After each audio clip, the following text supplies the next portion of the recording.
Hey everyone, welcome back to our channel. Today, we're tackling a super practical topic: how to load money onto your Netspend card in 2025. With the latest updates, this process is faster and more secure than ever, making it easy for anyone managing their finances on the go. Whether you're using it for everyday spending or emergencies, let's break it down step by step so you can get your funds loaded quickly. First, ensure you have your Netspend card ready and access to your account. The best way to start is through the Netspend mobile app, which has been upgraded in 2025 for smoother navigation. If you don't have the app, download it from your phone's app store. It's free and user-friendly.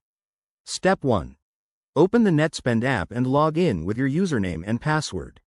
If you're a new user, quickly create an account using your card details and personal info. Security is key, so make sure to enable two-factor authentication if prompted. Step 2.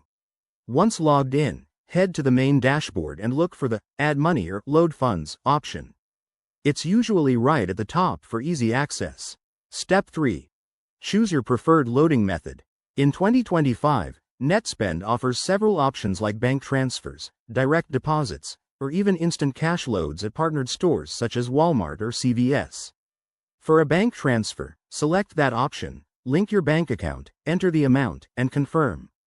Keep in mind, there might be a small fee. Check your card terms to avoid surprises. Step 4. After initiating the load, verify the transaction in your app.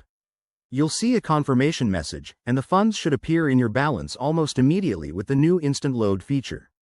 Finally, always double-check your account for accuracy and monitor for any unusual activity. Netspend's 2025 updates include better fraud protection, so you're in good hands. That's it, you're all set. If this helped, hit that like button and subscribe for more money-saving tips. Thanks for watching, and see you in the next video.